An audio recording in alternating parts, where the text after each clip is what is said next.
Bom, pessoal, para terminar então o nosso conteúdo de probabilidade, ficaram faltando esses últimos slides, esses últimos dois aqui, tá?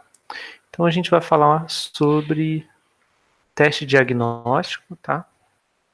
É uma situação de testagem e aí você pergunta se a pessoa tem ou não tem a doença para a qual você está testando positivo ou negativo, né? Então considera a seguinte situação, né? Um paciente é testado para uma doença que atinge a população e seja D o evento, o paciente testado tem a doença. Tá? Então, D indica se a pessoa tem a doença de fato ou não. E T é o evento que representa o teste, o resultado do teste para esse paciente é positivo. Tá?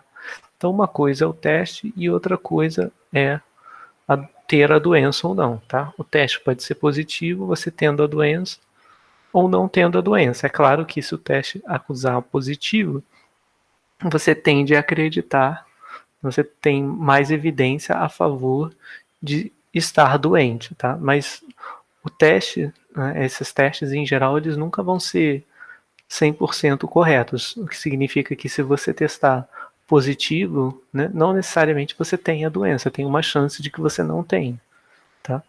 Então, aí vamos supor, numa situação hipotética em que você é testado, né, e o teste dá positivo. A pergunta que você deve se fazer, então, é qual é a probabilidade de eu ter a doença, né, dado que eu testei positivo, né? Porque, do contrário, por exemplo, a probabilidade de eu testar positivo, dado que eu estou doente, esse condicionamento eu não sei, eu não tenho controle sobre ele, eu não sei se eu estou doente ou não, então eu não sei se eu estou falando, né, de, da probabilidade de testar positivo dado que eu estou doente, ou então se eu estou falando da PDT dado que eu não estou doente, porque eu não sei o meu estado, né, se eu estou doente ou não. O que eu sei é o resultado do teste. Então, o que é de maior interesse, no caso, é P de ter a doença dado que você testou positivo, tá? Então, esse é o objetivo. Bom, e aí a gente tem nesse contexto, né, de testagem, a gente tem algumas terminologias, né? A primeira, que é a questão da sensibilidade, né? Então, sensibilidade é o quanto o teste é sensível, né, para acertar, né? Então, esses dois termos, sensibilidade e especificidade, eles são acertos, né? Então, você pode acertar de duas formas, ou o teste é positivo e você tem a doença, ou o teste é negativo e você não tem a doença. Tá? Essas são as duas formas do teste acertar. E você tem dois tipos de erro. Um que é o falso negativo, né? O falso negativo é o quê? Bom, ele é negativo, quer dizer, o teste foi negativo, só que foi um teste falso. Então, na verdade, apesar de ter dado negativo o teste, você tem a doença. Então, esse é o falso negativo. E o falso positivo é a probabilidade de você testar positivo, dado que, na verdade, você não está doente, tá?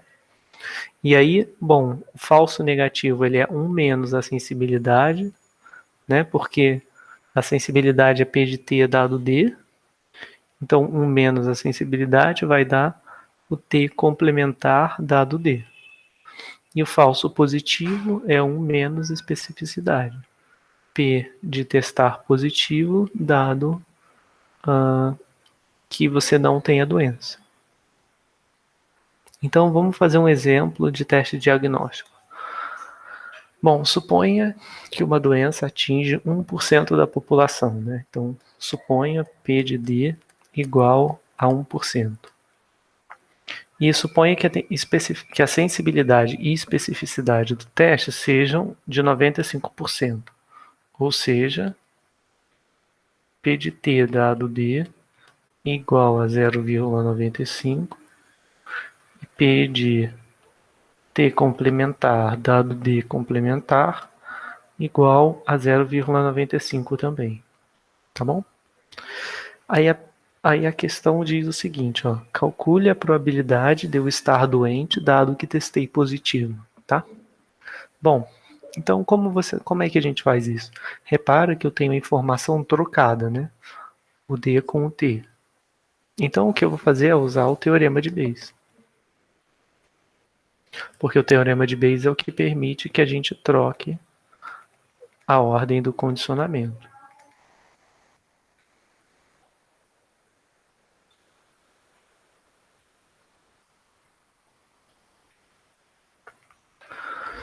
Então, o que eu vou fazer vai ser, eu quero P de D de estar doente, dado que testei positivo.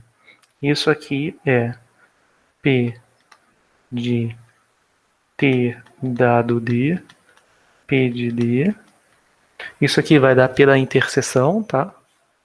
Esse produto é a interseção de T com D, dividido por P de T.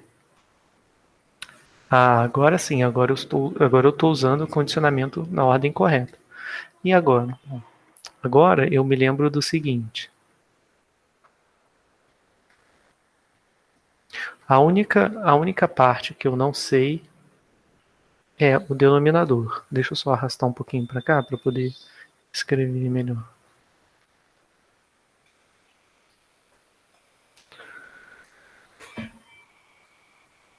Então, eu tenho aqui o P de testar positivo, e aí de novo é aquela história, né? Eu posso testar positivo e estar doente, ou testar positivo e não estar doente.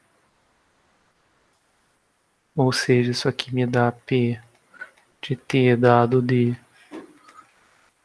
P de D dividido por... Agora aqui, ó, testar positivo e estar doente, eu posso decompor usando a regra do produto. De estar doente, não, é testar positivo dado que está doente, vezes P de estar doente, mais testar positivo e não estar doente, P de não estar doente, tá? Bom, e aí agora é só substituir todas as quantidades que eu já tenho. Isso aqui vai me retornar o quê? Vou ter 0,95 vezes 0,01 sobre 0,95 vezes 0,01. Mais, nota que sempre vai ser assim, né? Sempre vai repetir. O termo de cima, ele vai ser um dos termos de baixo. Tá? Sempre assim. Mais P de T dado D, complementar. Então,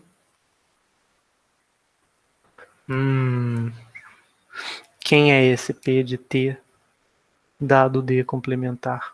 Ora, esse é 1 menos P de T complementar dado D complementar, que multiplica P de D complementar, né?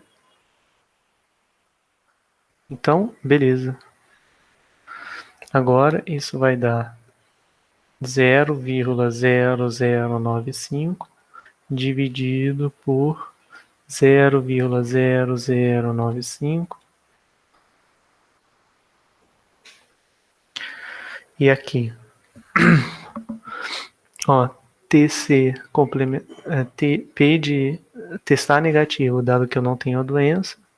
Então aqui mais 1 menos 0,95, que multiplica 0,99, tá? Então é isso aí. Se fizer a conta, vai chegar nesses 0,16, né? Então, a observação, observe que antes de ter sido feito o teste, né, as chances eram de 1 em 100 da pessoa ter a doença, tá? Julgando só que essa doença aflige 1% da população, tá? Então, as chances eram de 1 em 100. Aí, depois do teste dar positivo, né, as chances aumentaram para 16 em 100. Ainda assim, né, é uma chance muito baixa, né? É uma chance muito baixa. Mas tudo bem. Probabilidade a posteriori, que chama, né? Bom, e aí, apesar da probabilidade a posteriori não ser muito alta, né, muito em função da a priori ser pequena, ela é 16 vezes maior que a probabilidade a priori, ou seja, a probabilidade dele estar doente antes de fazer o teste, tá? Bom, então é isso, pessoal. A gente assim fecha a parte de probabilidade e aí na próxima aula a gente já começa a falar de variáveis aleatórias, tá bom?